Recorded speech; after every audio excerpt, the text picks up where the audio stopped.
आज के exclusive interview में हमारे साथ बातचीत करने के लिए जम्मू कश्मीर की एक मायानाज शख्सियत और जो वो तारुफ के मोहताज तो नहीं है, लेकिन फिर भी हम आपको बताना चाहेंगे कि डॉक्टर सुशील राजदान साहब हैं, जिन्होंने अपने वक्त में बहुत बेहतरीन कारकर्दगी का मुजाहरा किया है, जिनके हाथ में शफा है और आज भी बर-ए-सगीर के अंदर लोग इन्हें इनकी काबिलियत की वजह से जानते हैं। आज के इंटरव्यू में ये डिस्कशन होगी कि बच्चा जब पैदा होता है तो पैदा होते ही आखिरकार बच्चा लेज़ी क्यों होता है, उसके साथ साथ वो बोल क्यों नहीं पाता है, और जो शुरुआती दौर में उस बच्चे को तकलीफ़ या उसके वालिदैन को जो तकलीफ़ उठानी पड़ती है उसका कारण क्या है।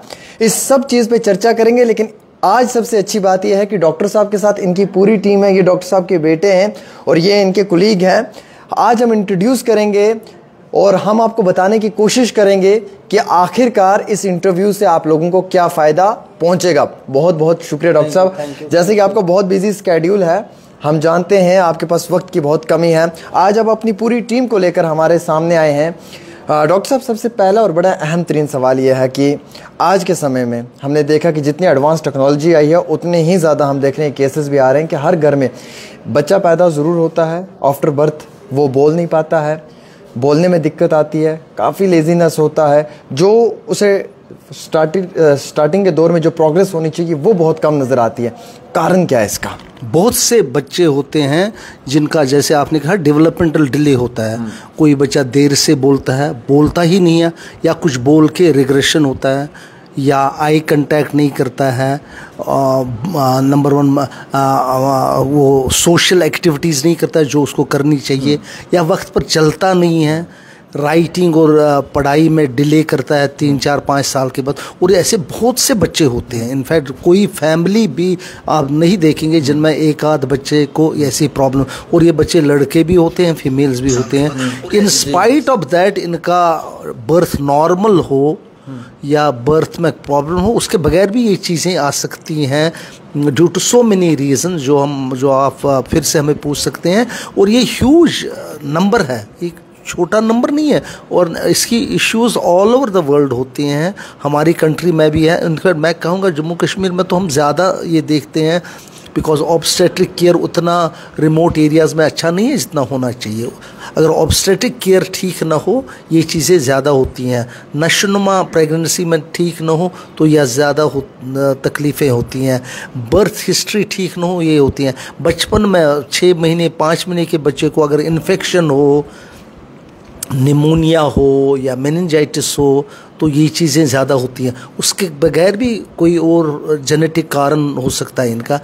विदाउट रीज़न भी हम देखते हैं सारा ठीक होता है, मम्मी पापा ठीक होते हैं, बर्थ ठीक होता तो भी बच्चा डिलेड होता है। सर, इस सब चीज़ को ठीक करने के लिए, रेक्टिफाई करने के लिए आज के एडवांस टेक्नोलॉजी में किस चीज़ का इस्तेमाल किया जा रहा है? क्या इसके सेंटर्स हैं? अगर सेंटर्स हैं तो चाइल्ड डेवलपमेंट सेंटर्स का क्या योगदान रहता है, और किस तरीके से ये शुरुआती दौर में जो है वो प्रॉपर तरीके से जो वो बच्चे को, ये बच्चा पहले डॉक्टर के पास आता है, हु असेसेस हिम और हर, डिपेंडिंग, कोई स्कैन्स करते हैं, ब्लड टेस्ट करते हैं, जेनेटिक टेस्ट भी करते हैं कि क्यों वजह है। उसके बाद में अगर दवाई मुआफिक हो तो दवाई देते हैं, मगर एट द सेम टाइम इनको थेरेपीज़ की बड़ी ज़रूरत होती है, और ये अंडर वन रूफ ही होना चाहिए। देखिए, ऐसे हम पहले 10 साल 20 साल पहले मेरे पास बच्चा आता था, मैं एक जगह बैठता था फिजियो के लिए, एक जगह ऑक्यूपेशनल थेरेपी के, तीसरी जगह स्पीच, वो होता ही नहीं था।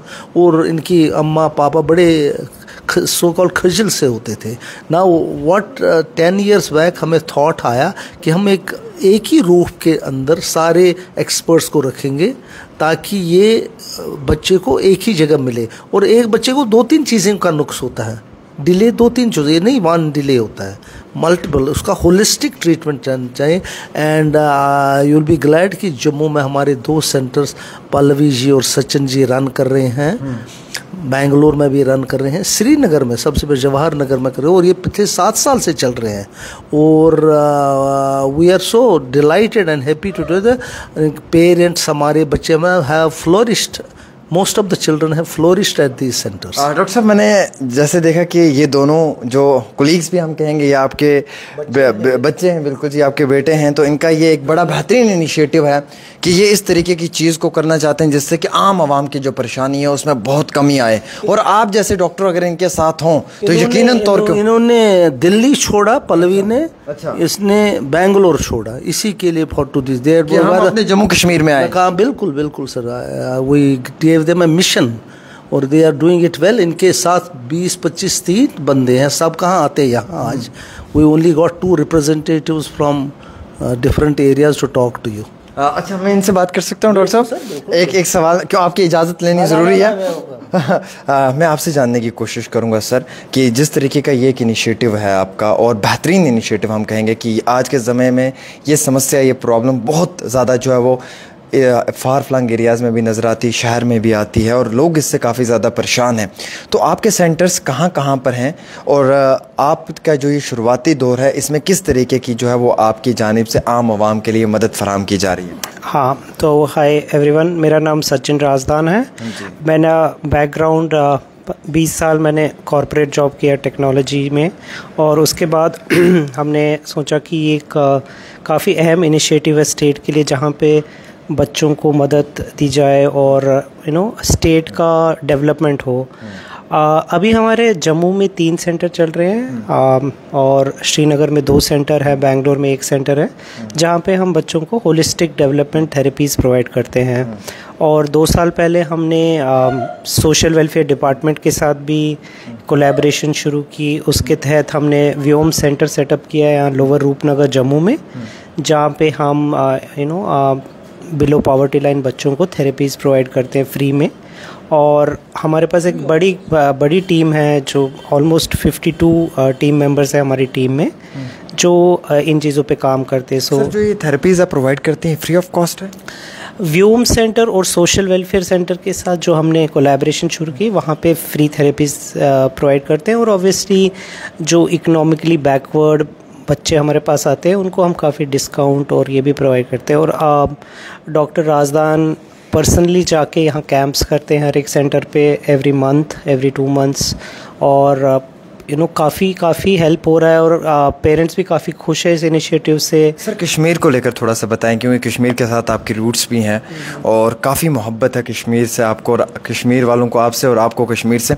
तो कश्मीर के अंदर किस तरीके का सर ये सेंटर्स का अभी जो फंक्शनिंग है, और अक्रॉस स्टेट के बाहर के बारे में भी थोड़ा सा? हाँ, तो कश्मीर में इनफैक्ट काफ़ी ऑब्वियसली पहले हम कश्मीर में रहते थे और हमें स्टेट के साथ, उस जगह के साथ काफ़ी राब्ता है और वहीं पे हम पैदा हुए हैं और रूट्स वहीं के हैं। और जो हमने श्रीनगर जवाहर नगर में centre, child development centre setup किया है, वो हमारे घर में ही है जहाँ हम पहले रहते थे, जो हमें छोड़ना पड़ा था। वहीं पे हमने सेंटर शुरू किया है। वहाँ काफ़ी बड़ी और एक्सपीरियंस टीम बच्चों पे काम कर रही है। और और दूसरा जो हमने सेंटर खोला है वो गांदरबल एरिया में एक स्कूल के साथ, जहाँ पे हम काफ़ी चीप रेट पे हम बच्चों की थेरेपीज़ करते हैं। और वहाँ पे काफ़ी बच्चे आ रहे हैं पूरे गांदरबल एरिया से उस सेंटर पे, और उनके पेरेंट्स के चेहरों पे काफ़ी खुशी होती है जब वो देखते हैं कि ऐसी थेरेपीज़ हमारे घर के पास मिल रही हैं। ये सबसे बहुत बेहतरीन चीज़ जो है वो सचिन जी ने बताई है, और इस चीज़ के ऊपर कहीं ना कहीं हम चीज़ों को, हम जैसे लोगों को गौर और फिक्र करने की ज़रूरत है। अगर आपके डोर पे इस तरीके की बेहतरीन सर्विस आपको मिल रही है जहाँ पे आपको कहीं बाहर जाने की ज़रूरत नहीं है, तो किस बात की देर है? आपको यकीनन तौर पे इसका जो है वो पूरा फ़ायदा लेना चाहिए। डॉक्टर साहब, ये जो आपने एक इनिशिएटिव शुरू किया, आपके साथ आपके जो ये फर्जंद हैं, इन्होंने इसमें पूरा एक अपना पॉजिटिव रोल प्ले किया। आपको क्या लगता है कि ये समस्या आज के समय में कितनी ज़्यादा जो है वो तेज़ी के साथ बढ़ते हुए नज़र आ रही है, और कारण क्या है? क्या हमारे घरेलू जो हालात हैं घर के, उनमें सुधार आना ज़रूरी है? पेरेंट्स गुस्सा करते हैं, वो एक बड़ा इशू रह सकता है। बड़ा इम्पोर्टेंट क्वेश्चन है। इट सीम्स कि जो ये ऑटिस्टिक स्पेक्ट्रम डिसऑर्डर है, अब ज़्यादा डायग्नोसिस होता है इसका, और एक आम वजह इसकी ये भी हो सकती है अकॉर्डिंग के फैमिलीज़ अब न्यूक्लियर हैं, 1-2 बच्चे ही हुए, पेरेंट्स काम पर होते हैं, बच्चे लोनली होते हैं, स्क्रीन के साथ ज़्यादा टाइम बिताते हैं, and this social withdrawal, lack of eye contact और स्पीच डिले उससे भी हो सकता है। This is known as Pallavi, what do you call this autism as? Virtual autism कहते हैं, वर्चुअल ऑटिज्म।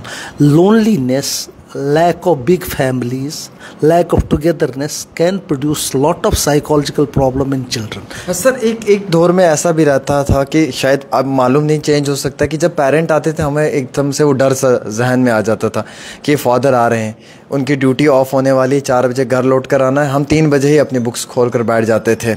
आपने वो टाइम भी देखा होगा सर क्लोजली। उस तरीके का एक पेरेंट का बच्चे के लिए डर होना, क्या वो ठीक है या किसी हद तक? डर भी होगा और मोहब्बत भी कम है। सीधे मेरे ख्याल एसोसिएशन कम है, कम ही देखते हैं, बड़ी देर से आते हैं, सवेरे निकलते हैं, बच्चे भी बिजी होते हैं with tuitions and all these things. वो टुगेदरनेस कम है, मिठास, मुदरेर कम। सर मैं देख रहा हूँ छोटी उम्र के बच्चों को ना स्पेक्स लग रही हैं सर, गॉगल लगा रहे हैं, वो माइग्रेन की प्रॉब्लम हो रही है, सर में दर्द हो रहा है। बड़ी छोटी छोटी उम्र के बच्चे जो हैं आज इसे स्टार्ट हो गए। पुराने ज़माने में तो 40-50 साल तक अपनी ही आई साइट ठीक रहती थी, दर्द भी नहीं रहता था। आज हर दूसरे घर में माइग्रेन की प्रॉब्लम है, क्या रीज़न है सर? रीज़न बड़ा मुश्किल, but I think eye strain common है बच्चों में।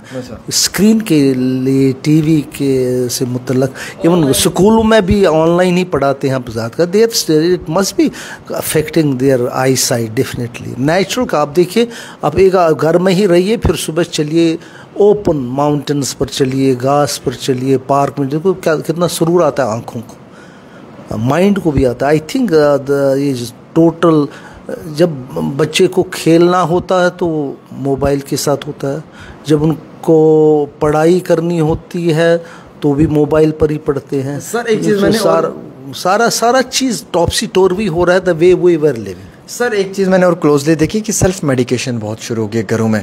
अगर सर में दर्द है तो पैरासीटामोल का इस्तेमाल कर लेना है, अगर इसी तरीके से कोई और बीमारी है तो 2-3 टैबलेट्स एंटीबायोटिक ले लेनी है। डॉक्टर्स को हम कम गूगल पर खुद पढ़ते हैं, डायग्नोसिस भी करते हैं और ट्रीटमेंट भी खुद लेते हैं। ये कितना ज़्यादा हानिकारक हो सकता है सर?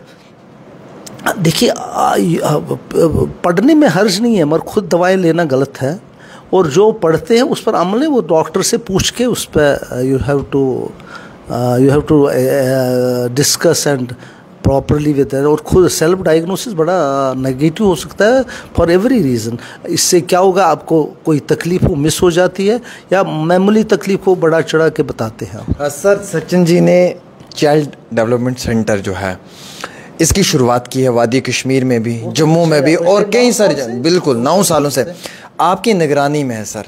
मैं हर 2 महीने जाता हूँ श्रीनगर इन बच्चों को देखने। अच्छा, वो बिल्कुल एवरी 2 months 1.5। आपको कुछ सर चेंजिंग नजर आती है बच्चों में? बड़े अच्छे, the parents are very happy, their children बड़े फ्लोरिश कर रहे हैं। Pallavi has seen lot of them. ये उनसे बात करें, आप इनसे पूछिए पल्लवी से, she will give you first hand. ये ऑन ग्राउंड होती है, हमेशा ऑन ग्राउंड होती है। पल्लवी जी, आप बच्चों से खुद पर्सनली इंटरेक्ट करते हैं, आप देखते हैं बच्चों के अंदर जो ये शुरुआती दौर में गुस्सा होता है, ये क्या कारण है, क्या वजूहात हैं? पेरेंट्स भी इस चीज़ को लेकर काफ़ी परेशान रहते हैं। अब आपने तो मतलब कई सारे बच्चों को देखा होगा, उन्हें मॉनिटर किया होगा, ये इतनी ज़्यादा क्यों समस्या या परेशानी हमें सोसाइटी में बढ़ते हुए नज़र आ रही है? क्या इसमें हम लोगों का भी कोई गलत रोल है? मैं ये नहीं कहूँगी गलत है, बट कुछ चीज़ों से हम लोग थोड़े अनजान हैं। जैसे कि सर ने बोला, एक तो अब सिस्टम चेंज हो गया है, आप भी बता रहे थे न्यूक्लियर फैमिली ज़्यादा आ गई हैं। अब बच्चे के पास उतने लोग नहीं होते जैसे पहले होते थे। हम जैसे बात करते हैं कि बच्चे अब बोलते नहीं हैं। पहले बच्चों के पास फैमिलीज़ में 2 या 3 लोग होते थे जिनसे वो बात करते थे, दादा दादी, ताया चाचा चाची। अब के टाइम पे जब एक बच्चे के पास सिर्फ एक फ़ोन है तो वो अपनी ही दुनिया में है, वो उसी फ़ोन को अपनी दुनिया बना लेता है। तो उस वजह से जब आप उससे दुनिया ले लेंगे, 5 मिनट के लिए अगर आपने बच्चे से फ़ोन ले लिया कहीं फ़ोन करने के लिए, अब उसको गुस्सा आएगा। दूसरा, पहले क्या होता था, आपने जैसे बोला कि आपको एक डर होता था कि 3 बजे ही हम किताबें लेके बैठ जाते थे, अगर 4 बजे बाप ने आना है तो, है ना। तो वो ये चीज़ डर भी होता है, एक रिस्पेक्ट भी होती थी। अब वो जैसे सर ने कहा, एसोसिएशन नहीं है, टुगेदरनेस नहीं है, वो फैमिली का जो एक बॉन्ड होता है वो मिसिंग है। तो वो जब बॉन्ड ही नहीं है, बच्चा थोड़ा सा एक्स्ट्रा क्यों करेगा माँ बाप के लिए? तो वो जब एक्स्ट्रा करना पड़ता है तब फिर बच्चा गुस्सा करता है। और पहले भाई बहन ज़्यादा होते थे, ताया चाचा के बच्चे हैं, भाई बहन ज़्यादा, शेयरिंग ज़्यादा होती थी। अब एक एक बच्चा है, दो दो बच्चा है, हर चीज़ उनको हाथ में मिल जाती है, तो अब उनको सब्र भी नहीं है किसी चीज़ को लेने के लिए। तो शायद इन्हीं चीज़ों की वजह से वो गुस्सा जो है, हम जिसको गुस्सा कह रहे हैं, या बिहेवियर इश्यूज जो है वो बढ़ते जा रहे हैं। बिल्कुल बिल्कुल, ये बहुत सही और बहुत हकीकत वाली बात जो है वो इन्होंने कही है। हमें इस चीज़ के ऊपर गौर करने की ज़रूरत है, हमें अपने परिवारों के अंदर जो है वो मोहब्बत को बढ़ाने की ज़रूरत है, और जो डॉक्टर साहब ने कहा है हमें उस पर अमल करने की भी ज़रूरत है। फ़िलहाल मैंने नंबरात दिए हुए हैं, इन नंबरात पे आप रब्ता कर सकते हैं। अगर आपके बच्चे में कोई इसी तरीके का प्रॉब्लम है, कोई इस तरीके का इशू है, या आप उसके साथ एक लंबे अरसे से जूझ रहे हैं, तो अब आप बेफिक्र हो जाएं, क्योंकि सचिन राजदान जी के यहाँ पे आपको एक ही छत के नीचे जो है वो प्रॉपर तरीके की उससे इलाज और मॉनिटरिंग दोनों जो है वो सही वक्त सही समय पे दी जाएगी। और बिलखसूस किसी और की नहीं बल्कि डॉक्टर सुशील राजदान साहब की ज़ेर निगरानी में ये सब होगा। और अगर इनकी ज़ेर निगरानी में हो रहा है तो यकीनन तौर पे आप ये मान सकते हैं कि आपके बच्चे की रिकवरी होना लाजम ही लाजम है, इसमें कोई दो टोक वाली बात नहीं है। फ़िलहाल के तौर के ऊपर बहुत बहुत शुक्रिया डॉक्टर साहब, आपने वक्त दिया। शुक्रिया सचिन जी, शुक्रिया मैम आपका कि आप सब लोगों ने मुझे अपना कीमती वक्त दिया और मैंने गुफ्तगू की और जम्मू कश्मीर की आवाम तक इस इंटरव्यू को पहुँचाया। दीजिएगा अपने मेज़बान को इजाज़त। देखते रहें डेली तस्कीन, देश और दुनिया की बाकी खबरों के साथ।